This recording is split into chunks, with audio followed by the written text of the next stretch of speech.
built to win. Applied myself, I filled it in. No time for the doubt, they counted me out, I'm getting it in. Yeah. No time for no loss, I'm paying the cost, I'm in it to win. Yeah. Refuse. Mine, it can't be diffused. If you ain't thinking the same, then we playing by different rules. You can't see the vision, we living at different views. Until we complete the mission, keep getting up, never snooze. I walked a mile in my shoes, had the mind of a fool, chasing diamonds and jewels. Trust me, I was confused. Started minding my business and used my mind as a tool. Ended up finding my purpose and found the time to get to it. They told me I couldn't do it, they told me I couldn't make it. They sold it, could never break it. That's sadly mistaken. I need a piece of the pie, I want it so bad I can taste it. They told me like Toby, keep on running, toes they gon' take them. Refuse to lose, built to win. Applied myself, I filled it in. No time for the doubt, they counted me out, I'm getting it in. Yeah. No time for no loss, I pay for the cost, I'm winning to win. Yeah. Refuse to lose, I'm built to win. Applied myself, I filled it in. No time for the doubt, they counted me out, I'm getting it in. Yeah. No time for no loss, I'm paying the cost, I'm in it to win. Yeah. Refuse.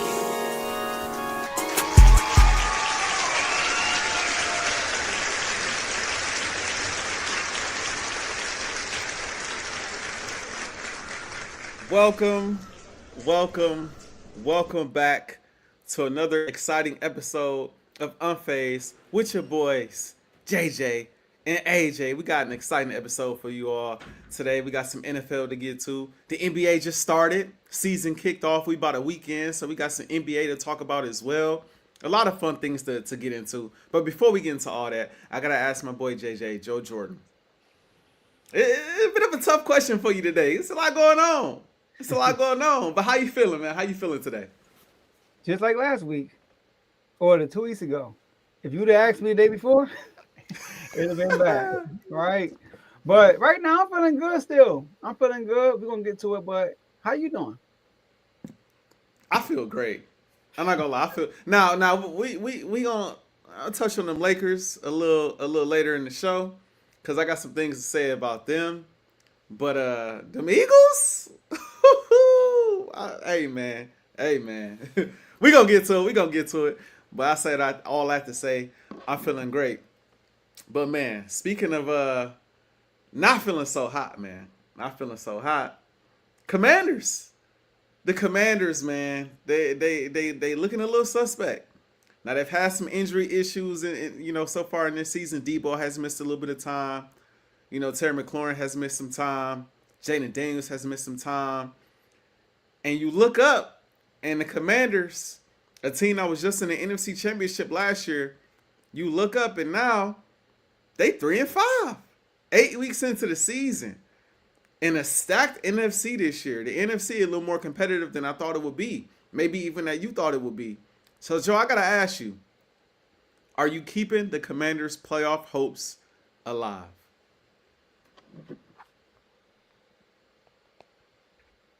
You muted. Messed up my whole thing. I'm sorry. What week is this again? Week 8 going into 9. Oh, week 9. Trade deadline. They ain't even coming out. Okay. JD5, was he out there? Oh, he went out there. No, he went out there. Yes, it's allowed. AJ. Now, is my confidence at 1,000? No. Because we are being derailed by injuries. We are being derailed by injuries. Now, the loss to the Packers, you get credit for that. Boom. Kudos. You were the better team that day. Bears, mistakes by us. We didn't have a number one receiver, but that's not why we lost. We lost because of turnovers. That's a game that we blew. So we deservedly lost the game, and we blew one. I give you that. Everything else, AJ, was due to injury, man. Was due to injury, right? The Cowboys, as much as I was confident of winning that game, watching the game, bro, that first half of that game, we had like 4 drops in key moments that would have kept the drive going. Then Jandez get hurt in the third quarter and murder she wrote. I look at the Chiefs game. I had no hopes. I'm not saying no hopes. I didn't think we would win that game. But JD5 didn't play that game either. Against the Falcons, Jaden Daniels didn't play. So if we were 3-5 when we had our guys, then I would look at this question differently and say, you know what? We just probably not good enough. But can I say that we're 3-5 because we're not good enough? Or can I say we're 3-5 because we just haven't been healthy? We haven't really had our 4 offensive roster since week 1. Literally, we haven't had Terry, Debo, and JD5 together since the Giants game. So that's why I'm confident. I'm confident because Jaden Daniels reportedly, Dan Quinn said today that he should be out there. We expect him, that's what he said. We expect him to be out there for practice on Wednesday, which is a great sign. That's a great sign right there. We got another Sunday night game against the Seahawks coming up, which is another NFC opponent that's in our way, which I like. We control that part, right? So I'm confident in that to see my team healthy at the right time. Let me say that, all right? Because you Eagles fans always say, it's not about being hot early. It's about being hot at the right time. So that's something I learned from AJ. You know, a guy that likes Philly, that's got winning ways on a consistent basis. Since we've been, since R2L has been invented, outside the first year, the Eagles really been winning. So I got to take my guy advice a little bit. He said that. He says it's not about peaking early like the Packers. It's about peaking at the right time. And I feel like we're destined to do that because I look at our schedule. Now, these next 2 games, AJ, are very crucial. We got the Seahawks at home on Sunday night, and we got the Lions at home. We have to at least split 1-1. Would I rather take 2-0? Of course. But I think the season is not over if we split. Because after that, we have the Dolphins in Spain. And then which is an early game, AJ. If we win our game against the Dolphins, we can sit back, watch all the rest of the games, and go through the whole week. Then we go into our bye week. And then we could come back and go on a run to end the season.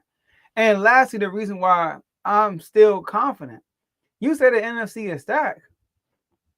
I mean, I kind of agree that it's probably better than what I thought it was record-wise. But I look at the teams, it's in our way. The 49ers, let's go from 7 down, because it's the playoffs, right? The 49ers are 5-3. They're 2 games ahead of us, and they're dealing with injury. The Chicago Bears, they're 1 game ahead of us. And to be honest with you, AJ, a sprint between now and the end of the season, I think we can outrun the Bears. Same thing with the Panthers. Same thing with Dallas. Same thing with the Falcons. These are the teams that are ahead of us. Vikings, and only 1 game. Vikings, Falcons, Dallas are half game ahead of us. Panthers, Bears are 1 game. Then 49ers are 2 games. So we're not in the dumps. We're 3-5, yes. It's unusual based on what happened last year at the NFC Championship game. But the playoff hosts are definitely allowed because we're not losing with our roster. We're losing because of injuries. And we're about to get healthy at the right time. Joe, this is tough sledding for you right now. I know it is, man. It's tough sledding.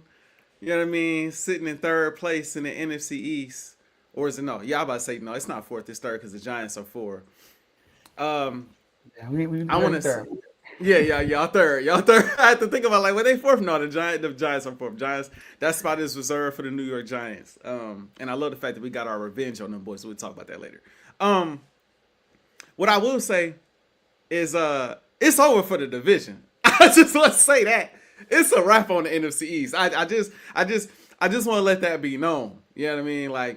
Normally, I don't like to crown my team too early. Like I said last episode, I don't like to, count my chickens before they hatch. I told y'all, don't count your chickens before they. These chickens, they done hatched in my mind. It's over with. I'm looking at all right, the Eagles looking at playoff seating at this point. Ain't even looking at the rest of the division. That's how I'm looking at it. So I think it's over for the division. And if it's over for the division, I think sitting at 3-5, I don't blame you for keeping hopes alive. Because you got JD5. But at the same time, bruh, it ain't looking too hot. The issue with y'all, the issue with y'all being 3-5 right now is y'all don't have a lot of room for error no more. I think that's the biggest issue. We all know in the NFL, a lot of times you go into games expecting, okay, we're going to beat the Vikings. Okay, we're going to beat the Dolphins. Okay, we're going to beat this team. We're going to beat that team. But as we saw, the game against the Bears, weird things happen sometimes. The games you expect to win are the games you lose. And the games you expect to lose, the games that you win. So it's like looking at y'all schedule going ahead. What is it? Y'all got Seattle. Let me make sure I get this right. Y'all got Seattle, y'all got Detroit, and you said it best. Them two huge games coming up against two of the best teams in the conference, right now. And I do want to say, side note, shout out to Sam Darnold. I gotta give Sam Darnold some love because I'm quick to crap on Sam Darnold because of who I think he is as a quarterback. But the last 2 years, if you exclude the biggest games of the year last year, he been balling out. So that's somebody you got to worry about. Obviously, Detroit is somebody you got to worry about. And the biggest issue, you keep talking about Debo and Terry McLaurin, and obviously Jaden. But in my opinion, your offense ain't the biggest issue. It's that defense. And obviously, you want your offense to, you think, I would think too, as a Commanders fan, the offense and Jaden and the boys being healthy is they're gonna override the deficiencies of the defense because the offense is so high powered. And they did that to a vast majority last year because the defense wasn't great last year. But y'all did things like dominate time of possession. Y'all won shootouts. Your quarterback was clutch down the stretch, right?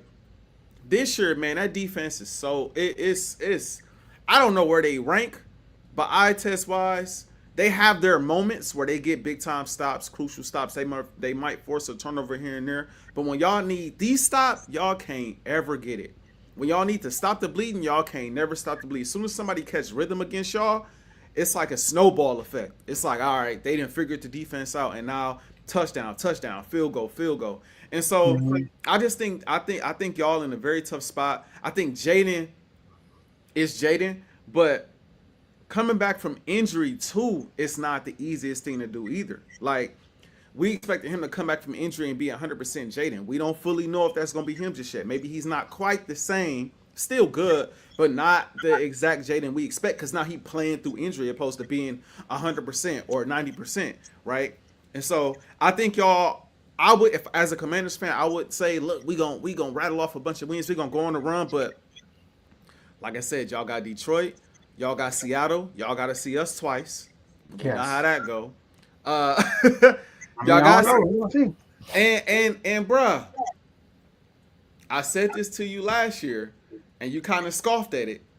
And I believe I said it. No, I didn't get. I can't remember if I had the chance to say it to you before y'all played Dallas before, but y'all be struggling with Dallas. Like y'all be before Jaden got hurt, y'all was struggling. And on the play, Jaden got hurt. He fumbled before he got hurt. Like it was a fumble, and then he went for the fumble, and I think what was it, the hamstring or the ankle right after the fumble.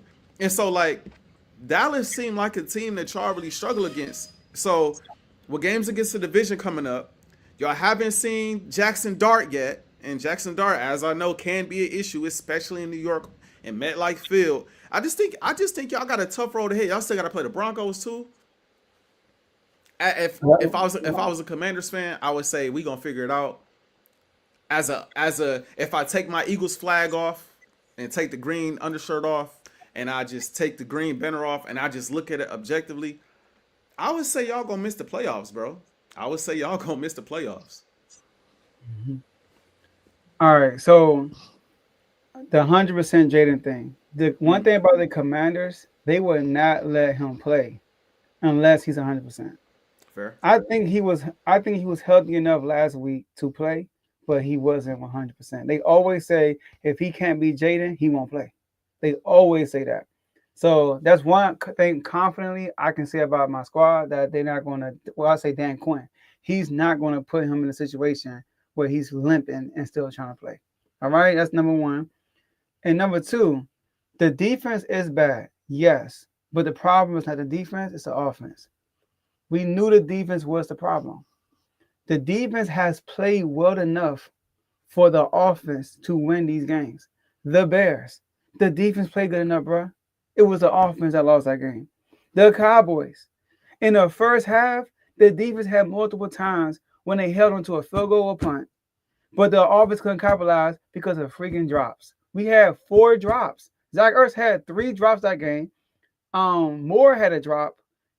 Our rookie Jaden Lane had a drop. So that Dallas game is different because we were legit. Like I said, hindsight is 2020. Looking back at that game, that was a tall task. because we didn't have receivers, we became one dimensional.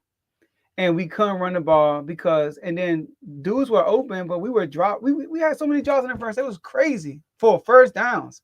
And we could not extend drives. And we know how good Dallas offense is. So that's that. Against the Chiefs, we had multiple opportunities in the first half to score, but we did not execute. And the defense held the Chiefs to 7 points in the first half. So I can't. Now I get it. In the second half, they got blitzed. But I can't put the loss on the defense because the offense could not capitalize when they had Debo dropping the ball and turning an interception. 2 fourth down conversions that we didn't convert. Zach Ertz was surprisingly short, which is crazy. I thought it was a bad spot. He was short. And then another play that when the blitz pickup didn't get picked up and he just threw it up in the air. I mean, he got sacked. That's what happened. He got sacked. Right? So, and it was another one we didn't get when he just threw it up to Terry on fourth down. So, like, we didn't capitalize. If we capitalize on those drives, then the defense won't have so much pressure on them. So, I get it. Defense bad. I know this, though. I know that. One thing about our team, we are a good red zone team. We're second behind the Colts in red zone scoring this year. Second. I think it's the Colts or y'all. I don't know who it is, but we're second in the NFL in red zone scoring. We just got to get there. Our offense we've been getting on some slow starts. Like I said, we've been unhealthy on offense. Now we're finally getting our offense together. It'll be like last year. The defense, I feel like the defense is better from last year. Last year was worse. Last year was Basuda. It was terrible. It was trash. Right? We had a worse run defense. When you can't stop the run, that's dangerous. Right? At least now we're okay with the run. We had like last night, they was running the ball in the second half. But at time we are okay running the ball. But the offense has to pick up. And when our offense pick up, we can make a run. And yes, it's a tall task. Yeah, we're 3-5. Like I said, 1-1 against Detroit or Seattle. So let's go past them. Miami, that's a winnable game. We go into the bye week, and we play the Broncos after the bye, which is benefits us. Like the Bears play us after their bye, which benefit them. And they don't have PS2. That's a big loss for them. PS2 is out when we play them. And then we play Minnesota. Who knows where Minnesota going to be at by then, bro? Like, let's be real. Like, we play Minnesota, and then we got the division, which I think helps a team that's playing from behind. You have the opportunity to play 4 division games in a row, bro. Now, I get it. That's tough to win 4 division games in a row. But these are guys that, like the Eagles, I know you said the division is over. We have the opportunity for it to not be over, though, because we play y'all twice. I like that fact. I like the fact of that. Now, I know you like, oh, what's wishful thinking? It's easy to say, nah, we 3-5. I get it, all right? But we let the cars play itself. But I'm still I still believe we will make the playoffs because, like, once again, we haven't been healthy. We haven't been losing with our 4 roster. We just haven't been healthy. You also haven't had an opportunity to get that chemistry with the full roster either because y'all been hurt. Y'all haven't had those reps, those live reps. Y'all haven't. Terry missed camp. Y'all didn't have practice reps as a full unit like that. So I just think again, it'd be one thing if it was week 4, or if it was week 2. It's the fact that y'all 3-5 now, and the margin of error, in my opinion, is so slim. Like you saying, Zach Ertz dropped 3 passes, and so this happened and that happened, and it's like, in my eyes, yes, that's not supposed to happen. But the way y'all momentum is looking, that type of stuff may continue to happen in crucial moments in football games. And honestly, bro, and listen, you're not gonna like this. To my eye, and I'd have to go back and because I'm an eye test and a numbers guy, right? So I gotta go back and look at the numbers as well to validate what I'm about to say. Eye test wise, bro, Jaden is not playing that well to me. He has not had a good. He hasn't, and I think maybe it's because I haven't seen him enough this year. Like he played week 1, and then I believe he had the knee injury week 2 or 3. And then he didn't against the Packers. But then he didn't look the greatest in the Packers game, and he came back, and to me he didn't look the greatest in the Dallas game. He looked semi okay to start the Bears game. It was like, okay, it's taking them a while to get going. Then he got hot. Like, okay, Jaden, remember he threw the pick to start the game. But then Yeah, he got but he was going, he moving got that hot. drive too, though. He was moving that Right, drive. y'all. He didn't do a pick. Facts. And then you got hot. It's like, all right, Jaden is being Jaden. And then he fumbled, and that kind of cost y'all a game. So it's like he hasn't to the standard that he set for himself last year. And I know injuries play a big part in this. And I'm not gonna say all this to draw some dramatic conclusion about him as an overall player, like how some people do with my guy. I still think he's a great quarterback. I still think he's one of the best in the league, right?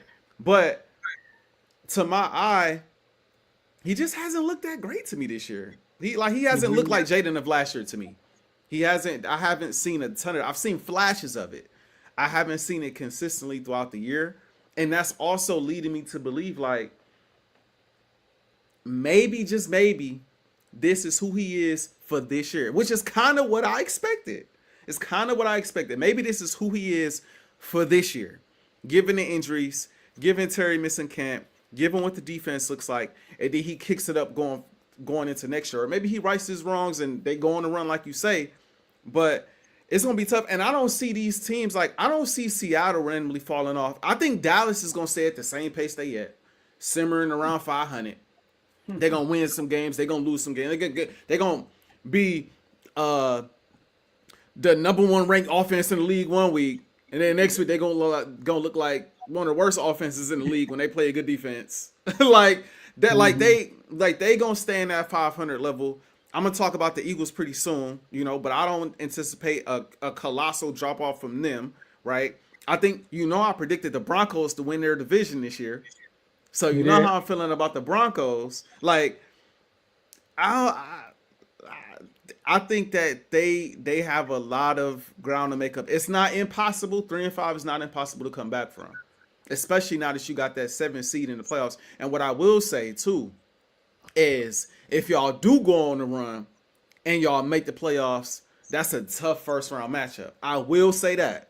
Like, if I'm a Commander fan and y'all go on and let's just say we, for the sake of this, go on a run and we make the playoffs as a 5th, 6th, or 7th seed, I'm like, the NFC not dominant enough for me to be like, we can't go on a run and get to the Super Bowl. That would be my mindset if you could write this off. But I'm just looking at the Commanders right now, like with the upcoming schedule, them 4 division games coming up, the division is tough this year, especially for a Commanders team that, like I said, has struggled with Philadelphia, has struggled with Dallas, and the Giants are weird, bruh, with Jackson Dart. Trust me, I would know. They're weird, bruh. They're a hard team to kind of first time. Yeah, like the first time playing them is like the defensive line getting home, then Jackson Dart running all over the place, making plays, and then once they get momentum, they build on it. Like, it's just they're a weird team, bro. But if you jump on them early, then they obviously can't be had.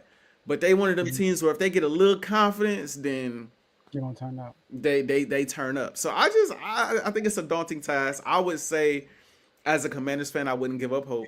But as somebody from the outside looking in, I wouldn't put no money on them making the playoffs at this point in time. I will say this. I know you said eye test wise look like he's not playing as well.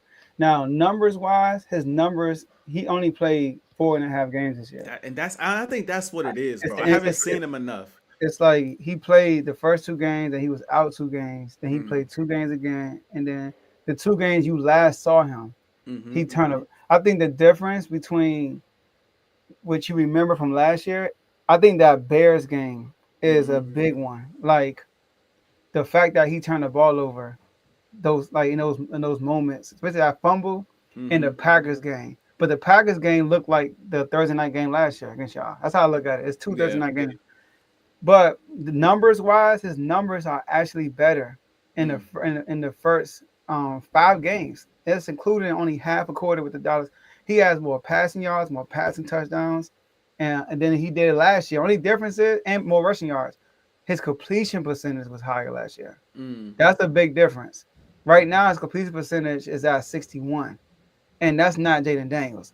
He's more of a high. Last he broke a rookie record with the highest completion percentage last year.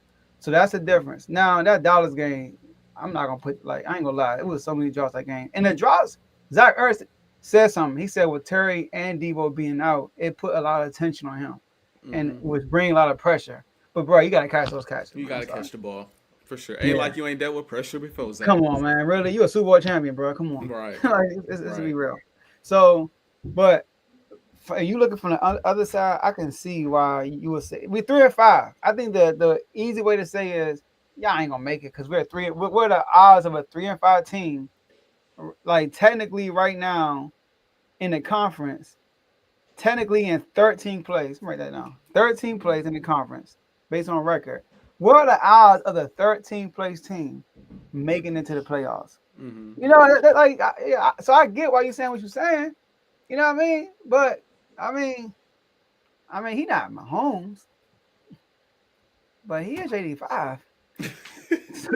Some could spark. You feel me? He hasn't been healthy.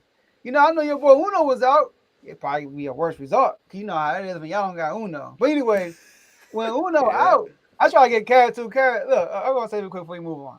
In the chat, Kev, and this ain't we want see. I always trying to go at y'all. It be Kev, bro. I was chilling. We took our loss, and I was in there to take on my blows. Right. And then he had something to say about how Jaden Daniels looked without his guys, right? And I'm like, what you talking about? I'm like, he said Hurts was good without AJ Brown. AJ Brown, no problem. I'm like, bro, see, you just had to get guy in there. I said, no Terry, no problem. Go ask the Chargers, right? And then I said, but what about when your boy didn't have Devontae and Brown, and I sent the score with the Bucks game last year, that was tough. And he was like, we were hurt. I said, that's my point. What are you talking about? That's the whole point. Yeah, like, that's facts. That was a tough game. That was a very tough game. I know, yeah, but that was y'all that was like the turning point. Turning point. Turning point in y'all season, bro. I don't think y'all lost after that. I mean, I know Hurts didn't play, but after that, that's the only loss y'all got. Yep. So yeah, but I don't keep hope alive, man. Come on. But anyway, speaking of the Eagles, man, the Eagles, they flying high. 2-game win streak. First off a 2-game losing streak, and then go on a 2-game win streak. My boy AJ, we didn't have a show last week. I want you to elaborate on that a little bit because we didn't have a show last week, but AJ, he went to the game when they went to, in Minnesota. Went to the game. And that was a for an Eagles fan, that was exciting. Like it was a lot of like this bombs, like bombs away. AJ Brown catching the game sealing catch that basically end the game. Carson Wentz just throwing the ball to the other team. But AJ had a time, former Eagle too. Carson Wentz had a time of his life in Minnesota. Then they turn around and get to play the New York Giants, who just spanked them a couple of weeks ago, and they got their revenge and spanked them. Hurts threw for 4 touchdowns, passing touchdowns. So now the question is here. And I don't think nobody in the media is actually asking this question. I think we're the first ones. Should Jalen Hurts be in the MVP conversation? I do want to give a shout out to Acho and Shady got a show where Acho was talking about it a bit like right after the game.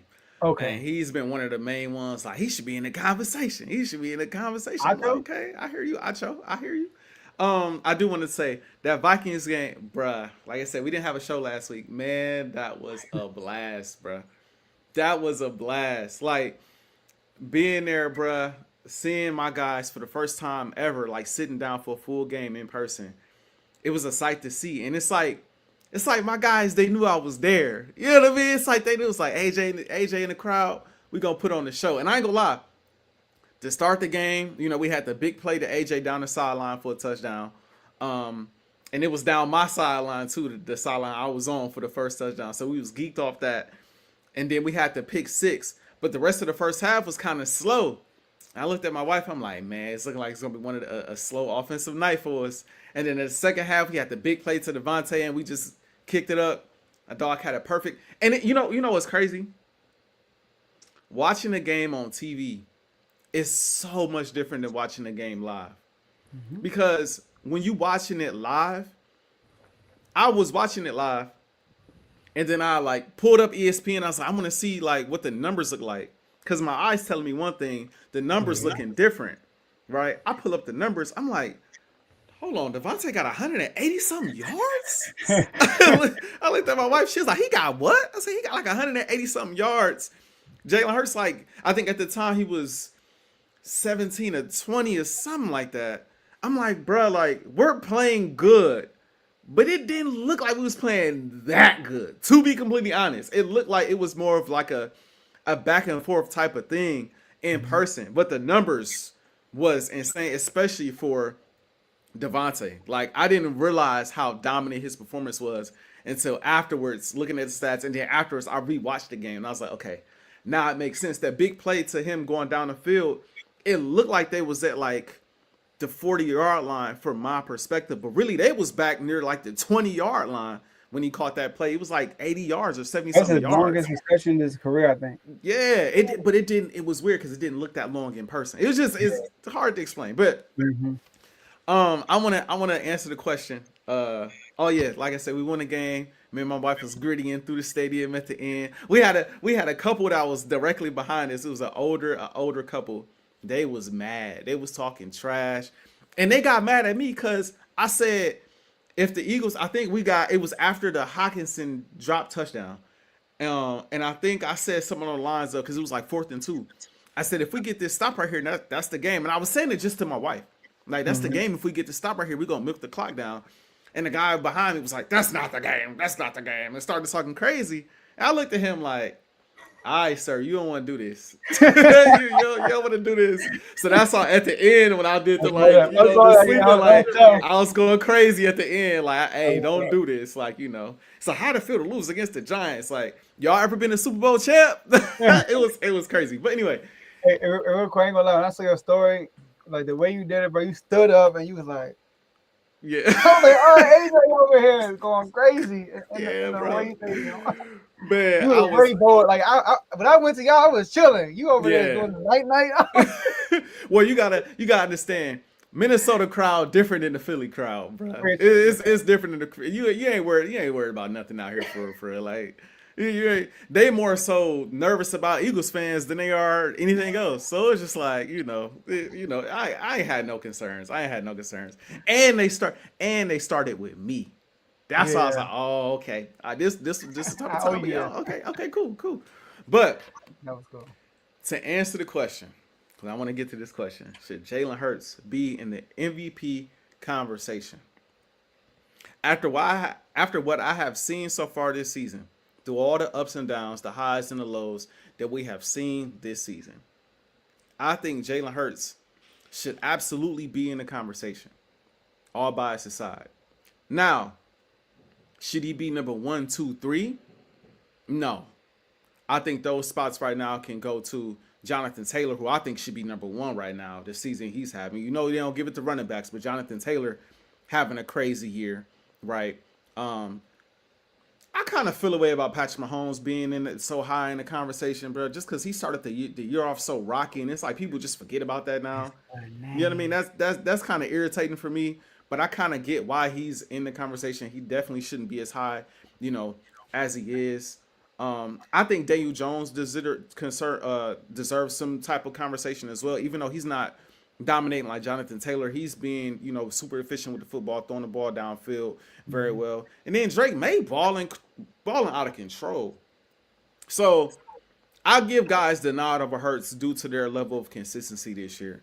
But this is my pitch for Jalen Hurts. Jalen Hurts, in this situation where you're coming off of a Super Bowl MVP, you're the hunted in the league, right? They tried to ban the tush push in the offseason, right? It's clear the other NFL teams they ain't too happy with Philadelphia. They do not like Philadelphia. So like I said, they are the hunted in the National Football League. The National Football League, because you're the Super Bowl champions, they give you the hardest schedule in the league. People keep forgetting that. The Eagles have the hardest schedule in the National Football League, or at least number 2. It's like 1 or 2. But they got one of the hardest schedules in the National Football League, right? You have the issues with Ajae Brown not getting the football as much as he wants to get the football. The turmoil like that. I don't know if it's really truly turmoil in the locker room for real. But we know he's having issues with not getting the ball as much. And then you had that 2-game losing streak that we was on. against the Broncos and the Giants, where sources say, and I don't know if I believe this, but sources say people in the locker room, there's a player in the locker room that said, this is giving me 2023 vibes, like we gonna fall off. And what does Jalen Hurts do after that? With your boy in attendance, gives you a perfect passer rating, 3 passing touchdowns, over 300 passing yards, and dominates the game offensively, closes it out, throwing the ball down the sideline to Ajae Brown. Follows that up with a big-time game against the New York Giants, who, like you said, dominated us before. And we lost that game due to Jalen Hurts. And I put that game on Jalen Hurts. And I'm not going to gloss over that. I thought the defense... Oh, what just happened? All right, what's going on? All right. Jalen Hurts, man. Is he an MVP candidate? Let me see if I can do this for y'all. Let's see. Is he an MVP candidate? I don't know, man. So nah, I'm gonna wait. I'm gonna wait and give y'all my answer after AJ go. But I mean, he is playing well. The question is, and you're gonna hear me say it after he talked, but the question is, the consistency of his play. So, but while we wait for AJ, I do want to say this, y'all. We got my brother Vaughn. He has his own show on the network, our Refuse to Lose Network, called RBO. And AJ and Vaughn, they did a episode under this channel, members only, and it's about Jalen Hurts. So y'all should go look at that. All right, it's about Jalen Hurts. So is he one of them ones? That's the question. And speaking of that, my boy is back. Let's get it popping. Man, I don't know what that was. I'm gonna leave the background off. I don't know what It's that good. was. I held it down for you. Appreciate it. Like I was saying, the Giants game. Came back in the Giants game and gave you 4 passing touchdowns, 179 yards, some rushing yards, had 200 yards total, efficient with the football as well. And so when I look at Jalen Hurts in this year in totality, Jalen Hurts right now, he's third in the league in completion percentage with 70.2. He's got 1,884 total yards. That's 8th in the league. He's number 1 in total touchdowns with 20. And if you take the tush push touchdowns out of there, he's top 3 in passing touchdowns right now in the league. He's top 3 in with a passer rating of 114.4, and he only got 1 pick on the season. Mm-hmm. When you look at the impact that he's had on the season, mind you, like I said, Ajae Brown, he kind of been up and down so far this year, right?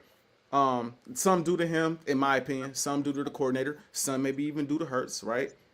You look at Saquon Barkley has been struggling this year because the offensive line hasn't been able to run protect for him as well, right? So the rushing game has slowed down a little bit so far this year. The defense been up and down, but lo and behold, the Eagles are 6-2 heading into this bye week, and this is what I will say.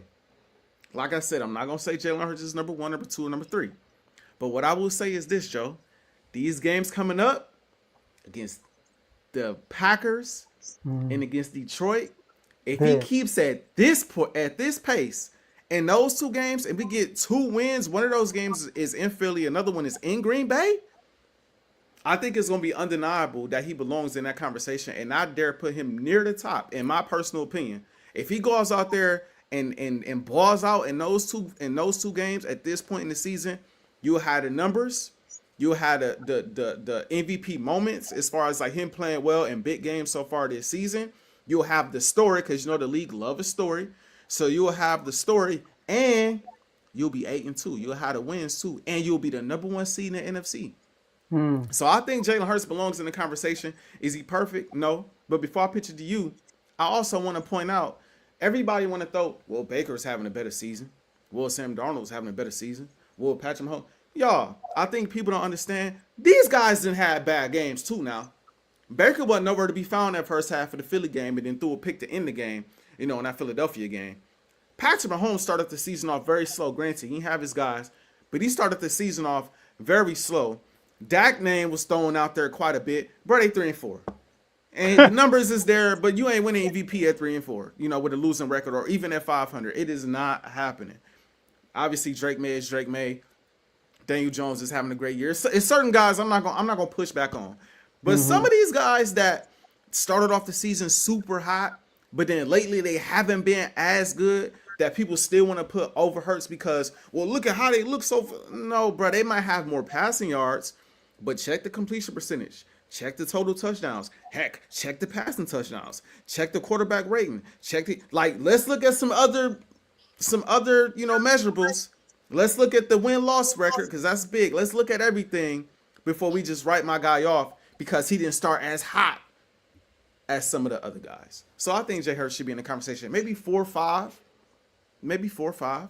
I think it should be little sprinkles, bro. Nothing too crazy. Just a little like, hey, y'all see Hurts type of thing, and then y'all can move on. Y'all can move on to Jonathan Taylor and all the other guys.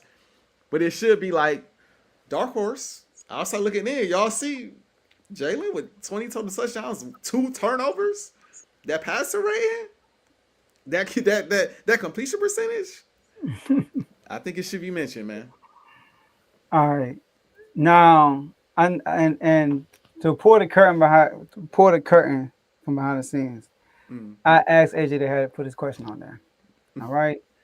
And the reason why, because Kev made a comment about he's creeping into that MVP conversation, and not commented and said, I don't think he throws the ball enough. And then it turned into something for a little bit. And AJ said, all we trying to say is he creeping in there. All right. So I will say this. Should Jalen Hurts be in the conversation? I'm going to say yes, AJ. I'm going to give you that. I'm going to say yes. Okay. He has some downfalls, though, in his conversation. That's why he's not a candidate to me. But he is in a conversation. I think there's a difference. Candidate is like top 5. Conversation is like, he could probably get MVP by the end of the year. You know what I mean? Like, based on where he at right now, he could probably get it if he keep up. If he not keep up, because if he keep up what he already had done, I'm going to explain why. I feel like he has to do more than what he has already done. All right? So, I look at Jalen Hurts. His numbers are pretty good overall. He's 11th in passing yards, but he's 6th in passing touchdowns. Like you said, you mentioned these stats. He's first in interceptions, meaning like he threw the least amount of interceptions. He's 4th in QBR. Sorry, 9th in QBR, 3rd in QB rating, and 6th in completion percentage. And they're 6-2. They're winning games. They also beat multiple MVP candidates. People said Dak is an MVP candidate. He beat Dak. He beat Baker, right? Who else he beat? He beat Mahomes. So he beat guys. My issue with Hurts MVP candidate talks, out of the 8 games y'all played, he was a potential MVP for 3. That's the problem. Like, yes, the overall numbers look pretty good. But when you really look at these games, AJ, he was not the MVP. Only 3 games out of 8, he was the driving force that won the game. All right? Or, you know what? I would say 4 out of 8. Because I'm going to give you that Dallas game, the first one. So, the 4 games I'm talking about is Dallas against the Rams, and these last 2 wins y'all got, the Vikings and the Giants. But all the other wins, I want to contribute that to Hurts. I want to say like Hurts was a driving force of those wins. The Buccaneers, he got to a hot start, but then the man was terrible in the second half. You know what I mean? He was terrible in the second half. Giants game, I'm not going to go through the losses, but you get what I'm saying, right? So, that's why I don't think he need to keep up what he's doing. So I'm not saying so I don't think he need to be in half the games that y'all win, that y'all play, that he's not. He has to do more than that. Now, if he keep up the pace he's been doing the last 2 games, then yes. If we look at these last 2 games, and I don't think he has to be that great the last 2 games. If he just if he does what he did in the Buccaneers game, but be okay in the second half, he'll be fine. So I think he needs to be better in more games, more like being consistent. I would say that he needs to be more consistent. Because I look at Baker. Yes, Baker has some bad games, but Baker he's shown more moments than him. Like early in the season, Baker had 3 straight game-winning drives. 3 straight game-winning drives. On top of all the injuries they're dealing with. They're dealing with so much injuries in the offensive side of the ball. They lost Mike Evans. They lost your offensive rookie of the year. They lost their starting running back. Drake May, right? I mean, no complaints with Drake May over here. Look at the running backs. Jonathan Taylor. You mentioned him. We got to start talking about James Cook. James Cook got to be in that conversation. James Cook has been cooking. All right. He's on track to have 1,800 yards, and he has 7 rushing touchdowns too. Dak is kind of in it, right? But the record is holding Dak back, right? And so I just think Hurts got to be consistent. He can have these games where 0 completions in the second half. You can't be an MVP and have a game like that. You know what I mean? Like you got like I'd rather you have 10 completions and throw an interception versus you have no completions, but he ain't got no interceptions. I mean, is he throwing the ball? Like he got no completions. Like of course, because now look at the no interception stat is weird because he's 18th. I was trying to look this up. He's 18th in attempts. He's 18 in attempts. And the guys that's near him are guys who've been on their bye already. You know what I mean? Right? So the guys been on their bye. So that's why it's like he just got to be more consistent. And if he is, I would say he's definitely, he could be a candidate. He could probably win. But initially, when we brought up in the chat, I was like, nah. But after doing research and I was like, you know what? I would say he's in the conversation. He is not a top 5 candidate to me. This is the thing I'll say about Hurts that I think goes over people's head a little bit. People look at a lot of the raw numbers. They look at, in most cases, they look at passing touchdowns. They look at passing yards. They may or may not look at rushing yards. That's just depending on who you ask. Mm-hmm. And they say, well, he only 11th or 12th in passing yards and only, let's just say for the sake of conversation, 14th, 15th in passing touchdowns. How could he be this? How could he be that? Jalen Hurts' calling card is 2 things. Number 1, obviously he's a winner. But number 2, and more importantly, he is efficient. Super efficient. He's not going to turn the ball over. And he might only throw the ball 20 to 25 times in a game. But he's still going to give you, in these last couple games, he's still going to give you a great passer rating. He's still going to give you 2, 3 passing touchdowns, probably a push rushing touchdown, right?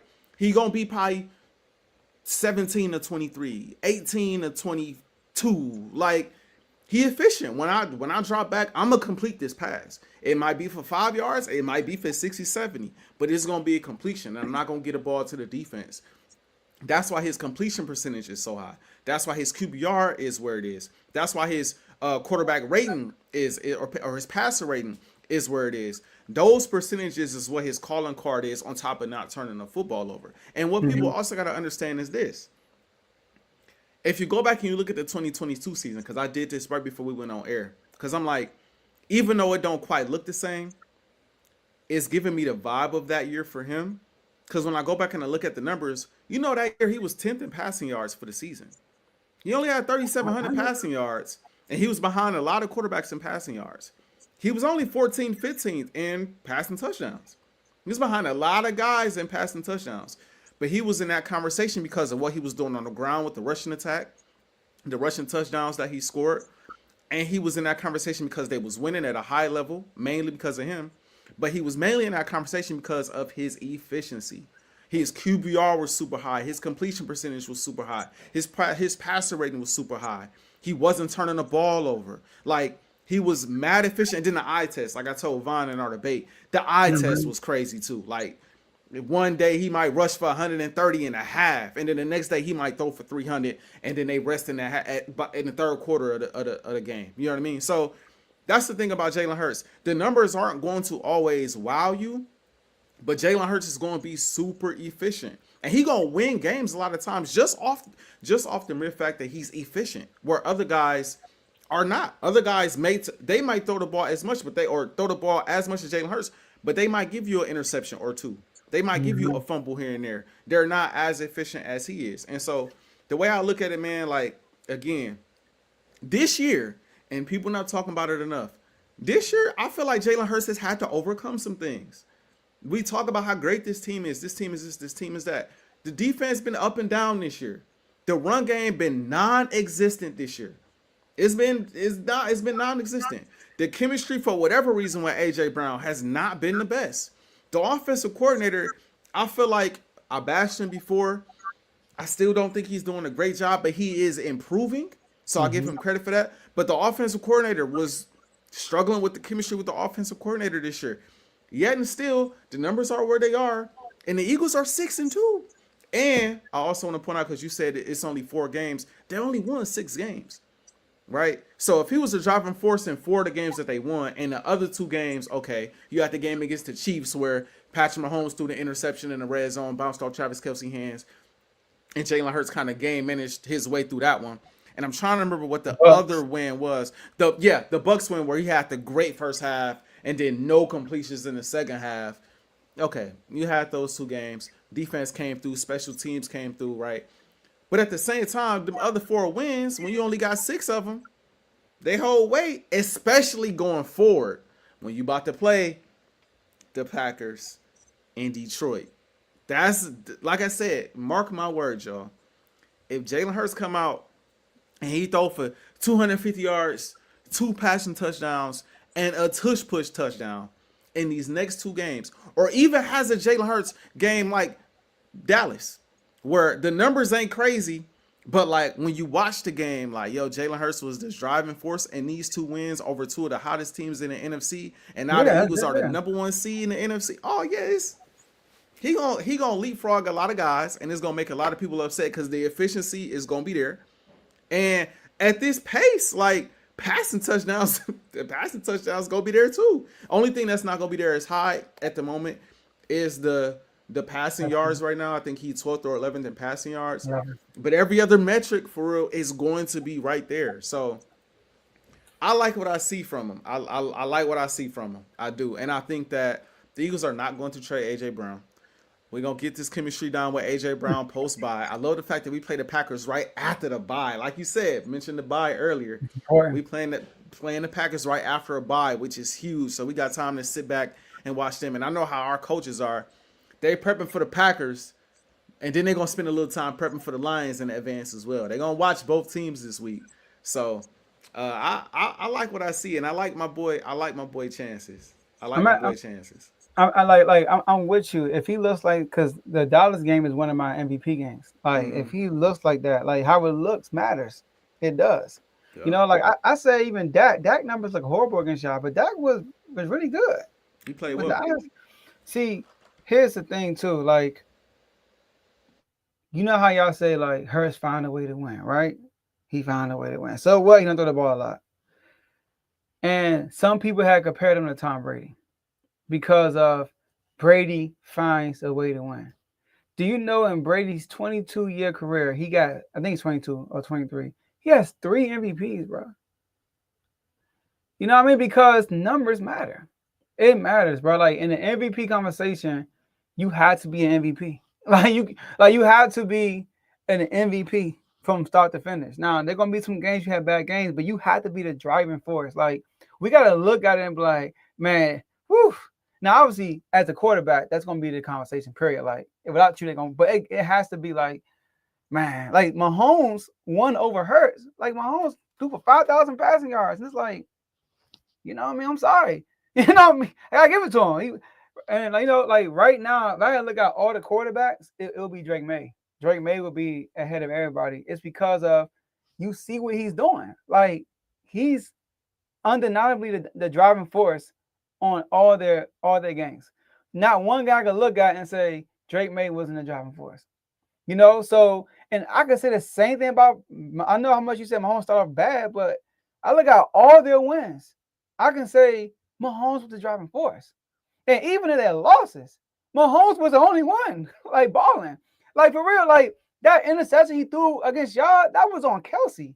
So, like when I watched the Chargers game, Mahomes was the only one that showed up that game. So, like, that's why I'm like, we had to watch. Like you said, eye test doesn't matter when it comes to, like, MVP conversation. We had to watch it. Like, the first game of the season.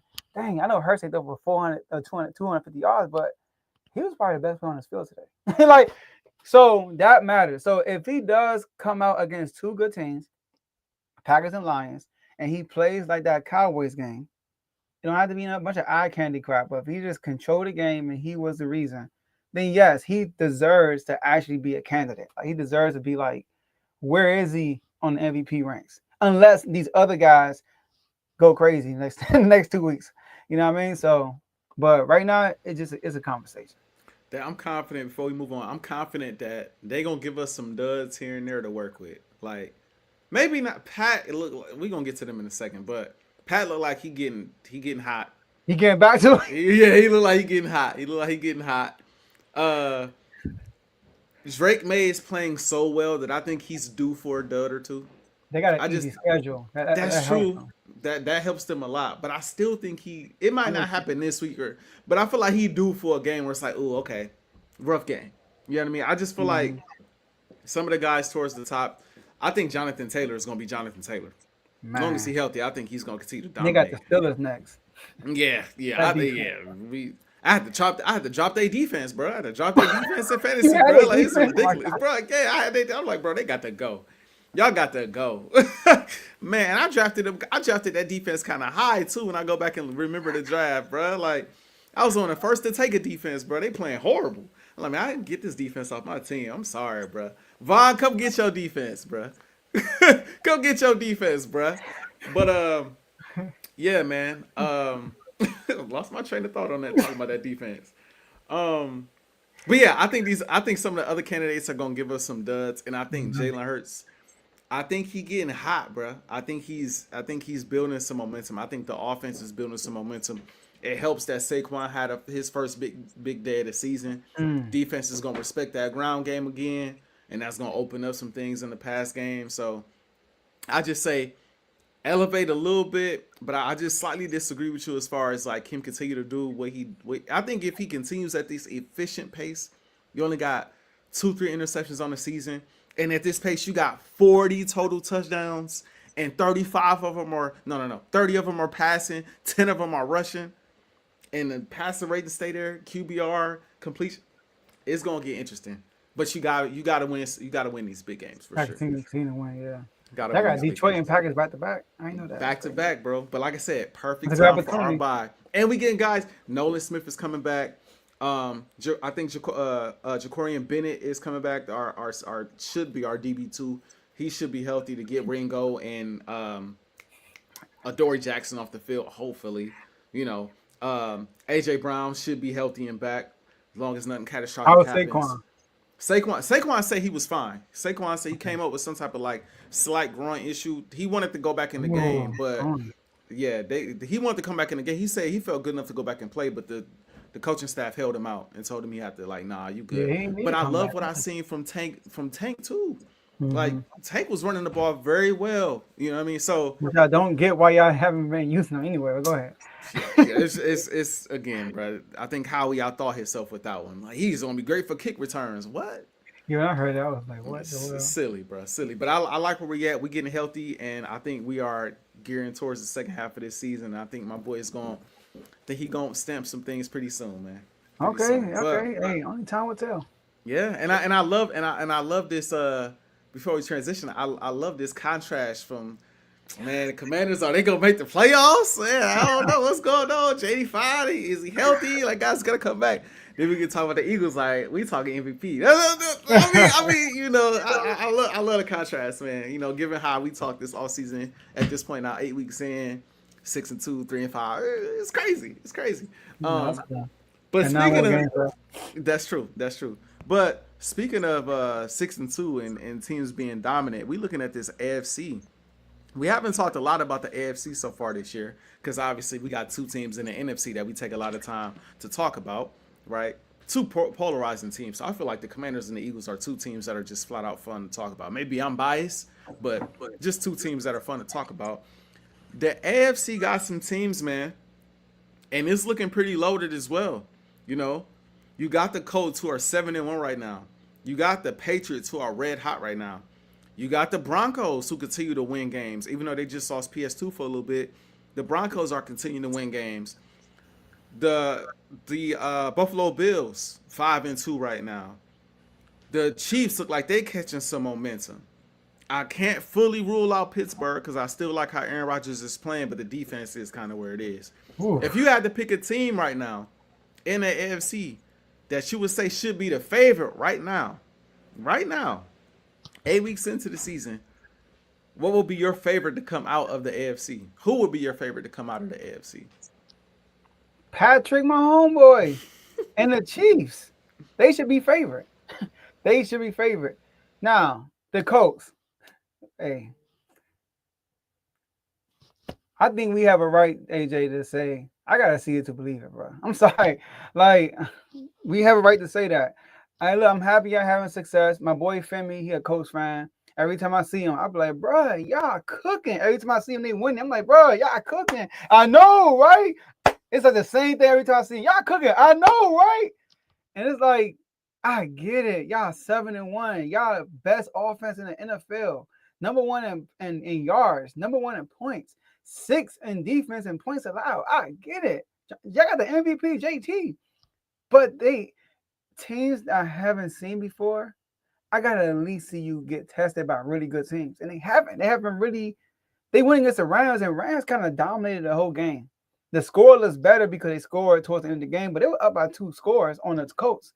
And outside of that, you got the Broncos, but the Broncos also are like, you saw the Giants game with the Broncos? Y'all game, y'all was up by 17, so like y'all more so lost that game than they won. And I can say the same thing about the Giants. No shade to Bibby and the Broncos, but it is what it is. A Broncos win to me is not like we've been tested. I want to use that as I've been tested. So I can't look at them. Drake made them the same way. They beat the Bills, but the Bills, we already saw the Bills were kind of suspect of their defense. But to be honest with you, like the Drake made Patriots are I probably believe in them more in the playoffs than the Colts. I'm not gonna lie. Because in the playoffs, your quarterback play matters. And Drake May is balling. I trust him with Daniel Jones.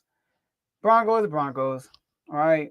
I mean, they squeezing out victories, but do I really think they're gonna win the AFC West alone, the daggone conference? No. The Bills, Chargers, you got the Chiefs. Now, everybody say like, oh, the Chiefs in the regular season. This is a different Chiefs team. You said in the last segment, right? How they kind of get back to their old ways. Now, I wish I had the numbers. But I know since week 3, like since week 4 and on, they've been on a heater offensively. I know right now offensively they're fifth. They are fifth in total offense in the NFL. That's the highest they've been since 2022. AJ, like when the East offense is humming, that's dangerous because the defense is going to be okay. The defense is going to be good enough if the offense is playing at an elite pace. And I look at the defense right now and this is offense still, sorry. Defense and points allowed, I think they top 5 in points allowed in defense. I'm sorry, y'all. I should have been had this right now. But they're second in the NFL in points allowed. So like they went 1-2 without Xavier Worthy. People forget about that. Without Rashee Rice. They got their guys back and they've been hot. They've been hard to stop. Right, even our game, bro, like the turnover of Lattimore was just a good play by Lattimore. Shout out to Lattimore for that interception, bro. Like, this is the first time all year he hasn't got his name called or something bad. I don't think he had a catch calling him all game, bro. So shout out to Lattimore. I feel like that's the first moment since he been a Commander where he made a play, bro. Like to me, watching, like it's the first time he made it. Like, oh, is that Marshawn? Like, whoa, okay, all right. He did scoop up a fumble against the Chargers, but he didn't force it. He like scooped it up. And he could have got another one, but he pulled a Cam Newton and just looked at it and like tried to pick it up. Bro, get on the ground. Sorry to Cam Newton though. I love your show. But yeah though, so I got the Chiefs because defensively they're up there and offensively they are getting up there and they're only gonna get better. This is Rashee Rice only second game back. So give me the Chiefs. I don't see nobody else beating above them. And you're gonna agree. Full disclosure, I came up with this topic because I was like, we got to talk about the AFC. And I had a prediction before the season started. I said the Chiefs are going to fall off. They're not going to be the same Chiefs team that they have been in years in the past because, you go to the Super Bowl so many years in a row, you get tired. The Eagles beat them so bad, it's going to be hard for them to recover. And that's how I felt. And to start the season off, I felt like I was right on the money. Like, yeah, this is exactly what I thought. Watching that game last night, I said, man, I told my wife, I said, don't let these boys get to the Super Bowl again. Don't let them get there again. If I had to pick a favorite, yeah, bro, I gotta agree, bro. I gotta go with the Chiefs, and I think it's in part because of how they look. But the biggest thing is what you already spoke to. It's championship pedigree. I've already seen it. And with new teams, kind of like we're gonna talk about the NBA in a little bit, but kind of like kind of like how I talked about OKC last year. I'm like, man, I gotta see it. Like, yeah, they great. Yeah, they got SGA. Yeah, they got Jay Will. They got all these different guys. They got Chet, right? They balling. Got great defense. My boy Alex Caruso over there, Luke Dort. They got guys. But like, I gotta see you beat a champion. I gotta see you beat the Nuggets for me to say, okay. I gotta see you go in there and beat battle tested. And once they beat the Nuggets, I said they got it. Now they got it. I think they're gonna win it all. Even past, the Minnesota Timberwolves, who was in the conference finals the year before. I said, yeah, they probably gonna beat because they already got past a champion. And that's how I'm looking at it with the Colts. That's how I'm looking at it with the Patriots. That's how I'm looking at it with Denver. I know Aaron Rodgers is a champion, but he ain't been in the Super Bowl in a very long time. That's how I'm looking at it with Pittsburgh, and then Pittsburgh ain't got no defense. So that is what it is as well, right? Buffalo, I'd have more confidence in, but Buffalo always loses to the Chiefs in the playoffs. And so I can't put my hope in Buffalo. And on top of that, I'm not sure Buffalo going to win a division this year, which means they got to go on the road and get it done.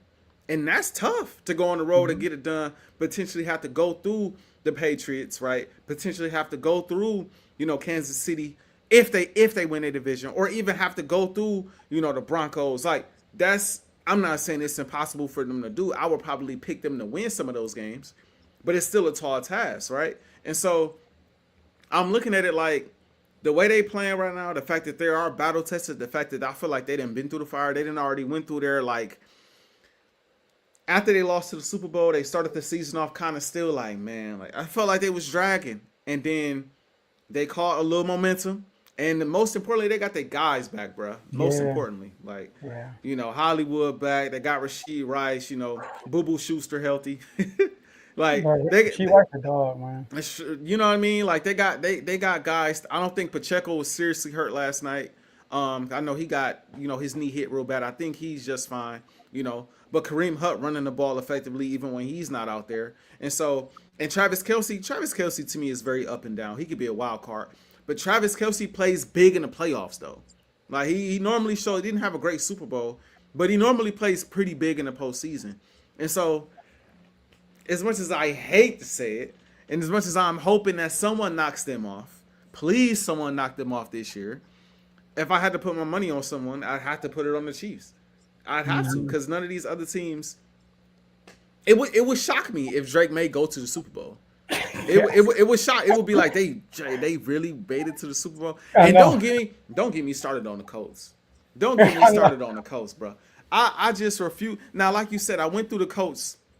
I just had it up. Hopefully, I still got the screen up. Yes, I went through the Colts schedule before we started because I love looking at the schedule. I went through the Colts schedule. And I'm like, man, they ain't played nobody. Like you said. Okay. Wait, I'm looking at the wrong. Is this the wrong right here? Here we go. So they played. Okay, so you got the Dolphins. You barely beat the Broncos, but the Broncos 6-2, so I'll give you that. I think that's a pretty good win. You beat Tennessee, right? You lost to the Rams, a really good contender in the NFC.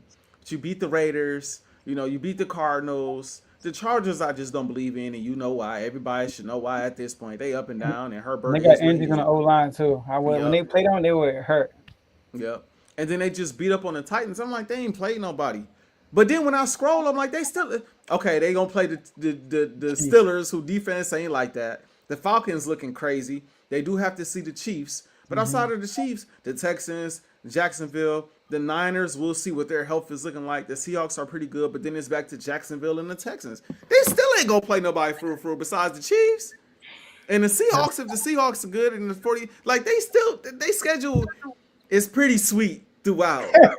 Like, so it's like they not really gonna be, to me, outside of the matchup with Kansas City and the matchup potentially with Seattle. And then again, we'll see about the Niners where their health is. They're not really gonna be battle tested like that going into the playoffs. They not gonna see Buffalo. They're not gonna see the Patriots. They only gonna see the Chiefs once, obviously, because they're out of the division. Like they, and I just refuse to believe Daniel Jones is this good, bruh. And I know Jonathan Taylor is doing his thing, but I refuse to believe Daniel Jones is as good as he has looked, bruh. I do not believe it, bruh. I just don't believe it, bruh. So yeah, I gotta go. I gotta go with the Chiefs, unfortunately, bruh. But Yeah, I but just ain't anybody but them this year, Joe. yeah, Anybody but the Chiefs this year, bruh. it's crazy because like the Colts fans, I feel y'all. You know what I mean? Like what is it have to believe? We're 7-1. We're first in this. We gotta understand. Like y'all not like AJ split it out. Y'all haven't played nobody, and when y'all did, y'all lost. Y'all lost to the Rams, bro. Yeah. That was your opportunity to stamp yourself like we are for real. And then when y'all beat the Broncos, it was similar to how the Broncos lost to the Giants. Well, we Mm-hmm. could walk away and say y'all won, but really the Giants lost that game. Mm-hmm. Like I could say the same thing about the Broncos. Like that's not a convincing win. How y'all won? You know, so y'all actually stole that game. But anyways, yeah. So it is what it is. Yeah. Yeah. Yeah. Is it? Am I But going first on NBA? you know, I'll let you go for yeah. It Okay. was Okay. supposed to be. Okay. But speaking of NBA, bro, I was on an Arturo show. I was on an Arturo show, right? And but you know what? I am supposed to go. You're right. I'm sure. All right, on the Arturo show, my boy Tomo said the Wizards are up by 15 on the Sixers. I'm like, oh, for real? Mm. I said, oh, okay. I said, oh, we beat OKC by 8, but let's see how long that lasts. AJ, as I'm doing the show, I get a notification. It says the OKC Thunder are on an 11-0 run. It is 101-97 with 118 left. They got another notification. OKC Thunder start the season off 5-0. So we lost. Sheesh. All right, we lost. Sheesh. So I have my NBA season. I'm a fan of every team this year. I'm a fan of the Kings, but I have no hope on this team. Anyways, what's your biggest takeaway, AJ? It's our first time on Unfazed in 2025. 2025-26 season, we're going to talk about the NBA outside of our predictions. Biggest takeaway from week 1 of the NBA season.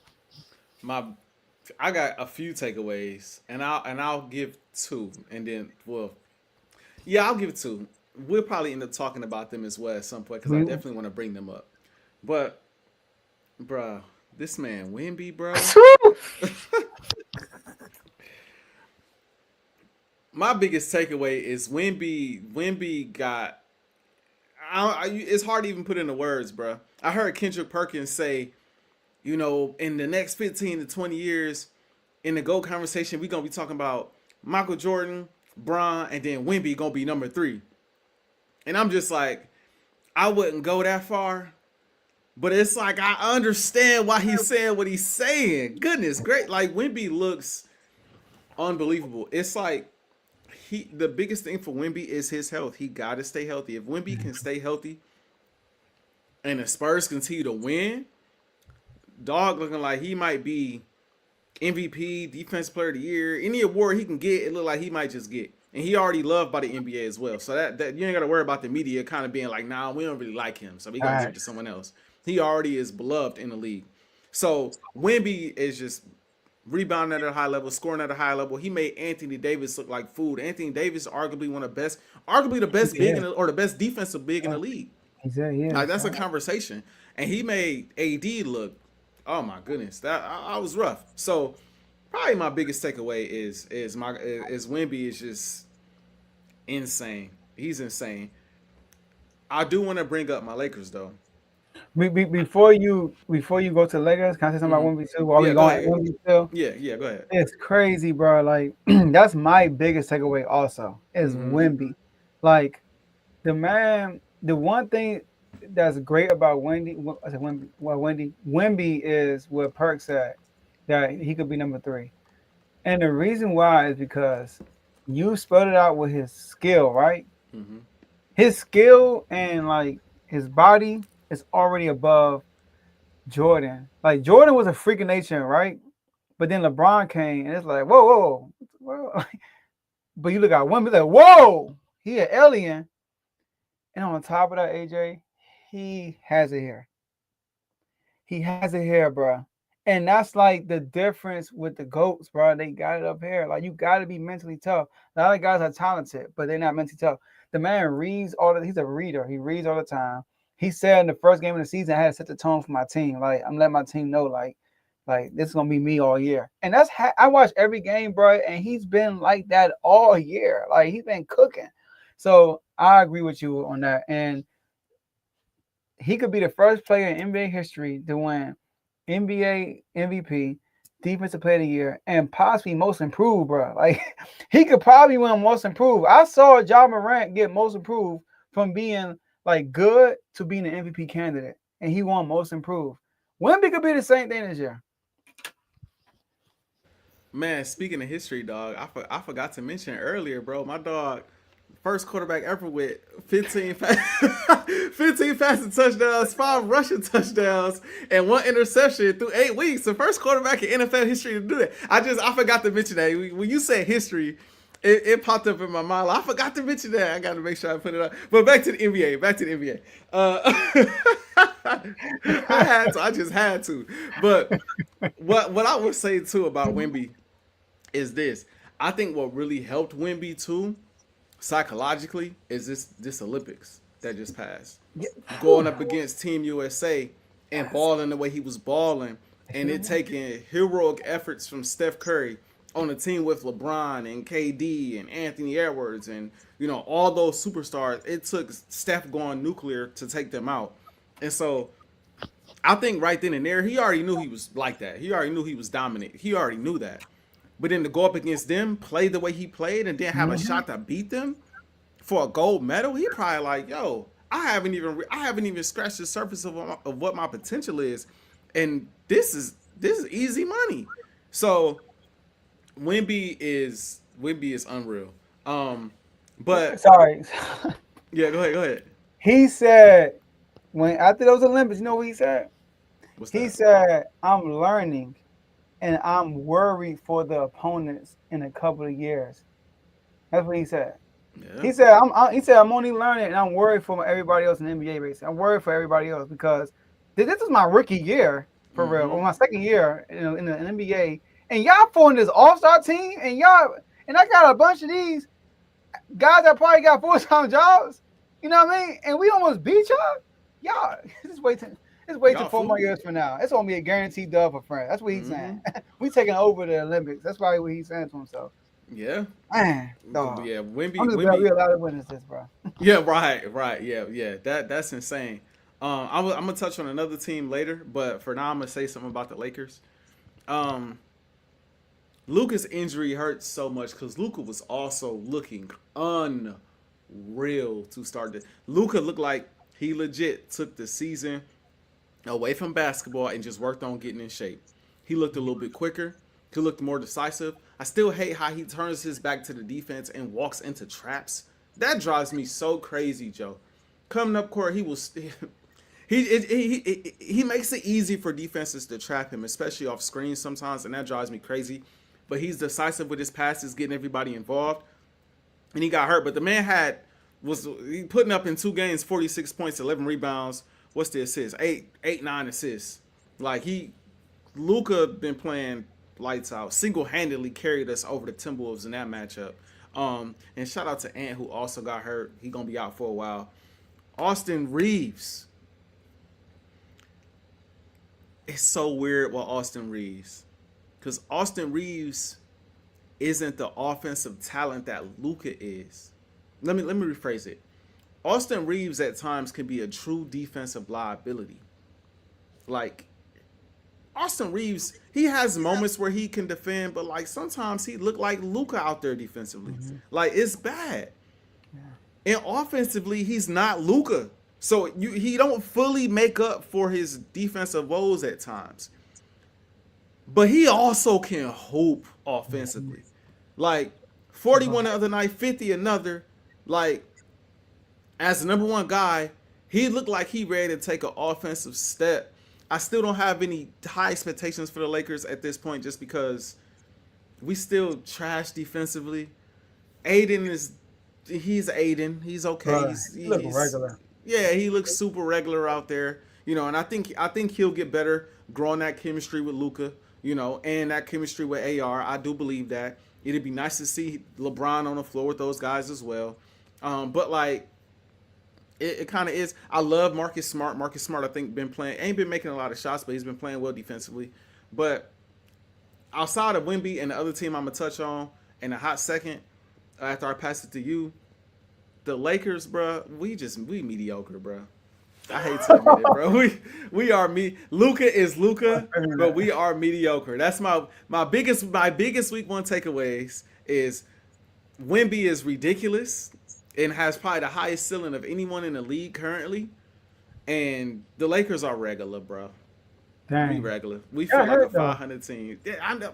Brian makes a big difference. Obviously, he makes a big difference, but we feel regular, bro. But we feel so regular. Y'all can make a trade. That's why I said early in the season, like in the off season, I'm like, I can't look at the Lakers roster where they are now because they can make a trade. Because y'all got Luka. I can see y'all making a trade mid-season. I mean, our team, I don't like how our team is set up. I don't like our roster at all. I feel like if we're going to compete for a championship, probably 90% of our roster got to be different. I think Sabonis has a hard ceiling. We got to move on from Sabonis. DeRozan, you can't win a championship with DeRozan because he needs the ball in his hands, an isolation type guy. Zach LaVine. Sabonis, Zach LaVine, and DeRozan, none of them play defense. So to be a championship team, you have to be a good defensive team. But my other, I would say, this was my sleeper team in the East. I said it on R12. The 76ers, bro. That was the team I was gonna bring up, bro. For real? That was the team. Yeah, that was the team I was gonna bring up. Take it away. Shout out to my brother J-Mo. He's a 76ers fan. And I'm gonna give a shout out to my boy in Rhode Island. My boy Debo. My boy Debo, he wasn't high on Cooper Flag. He was like, nah, man, Cooper Flag. And then now he talking about VJ. He like, hey, y'all been talking about the wrong rookie all year, all season. Yeah. I know it's early. It's still early. But what I see from the 76ers, right, is the fact that Joel Embiid is playing games. Number one. Right? He's playing games. I love that. I see him playing. It's like, I can't believe I see this man. When I saw him game one, AJ, I was like, I can't believe he's out here. I haven't seen him play in so long. And it was just good to see. I know we joke about Joel Embiid, but the dude really got injury problems. Like, he really do. Like, every playoff series, every playoff run, he's been hurt. Every playoff run except for the bubble when Ben Simmons got hurt. So he was averaging 30 plus on the Knicks with one leg for real. Like, I want to see him fully healthy and see what happens. And seeing VJ coming to the scene and playing with the confidence he's playing with, and Maxey taking his game to another level. Now he has a guy next to him on the wing who's also being aggressive. That's good for them. And this buys time for Joel Embiid to just like work on a pace to get back in the flow of things. So I like what I see. I think they're sleeper because the East, Boston was like the automatic draw. Yeah. But with them being out, it's wide open. And with Pacers being hurt too, with Tyrese, the East is so wide open. I know people got the Knicks or the Cavs, but both of those teams are very beatable. They are very beatable. So I like what I see from the Sixers so far. Can't figure it out. Ain't McCain hurt right now too? Yes, he's hurt so too. When he get back, that's gonna be an issue. I was gonna talk about VJ. You kind of spelled it out for me, bro. His offensive game, he like a complete player already, bro. His game is polished already, bro. Like, he could do some of everything out there. Maxey, I don't think gets to. I think he gets the respect he deserves. I don't think he gets talked about enough in conversations maybe he should be. But I want to ask a question, bro. I think I would trade Embiid, bro. I think I would trade him, bro. I think the experiment with Embiid, I wouldn't want to run much longer now that you got VJ right? You got Maxi, and when McCain come back, I might just run with that big three going forward and get as much as I can back from Embiid, bro. I might just do that. It sound crazy, Mm-hmm. right? But Embiid and the injury issues, brother. I hate to say it, but it ain't gonna stop. That's gonna be probably a reoccurring theme. He is a dominant player, which is why I'm confident you can get a lot back for him. You could probably get You a think lot you back could for right him. now? You can get a lot back for him. You can add to the depth of the roster and make those three guys your guys.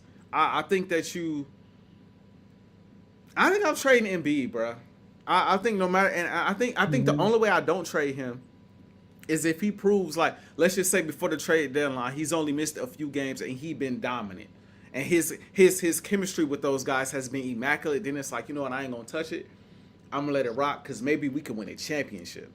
Like, we could, Mm-hmm. if he stay healthy, they could win the championship. Like, that's just what it is.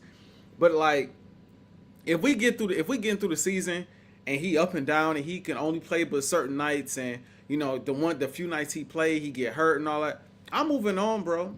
And I'm giving it to Maxi, VJ, and McCain. I'm saying y'all the guy. We gonna be OKC with KD, Harden, and Russ. That's what this is gonna be. That's what this is, and we gonna build around that. We're gonna get as much as we can from Embiid, and we're gonna build around this core. Because I think that they are young. They are very young. Yeah. They But I all think small. that core, bruh, that's true. But I think that core can grow and be special, bruh. I don't Especially, and think again, I would be interested in hearing what type of trade packages you could get for Embiid. that's different. If they can get a great trade package, Yeah.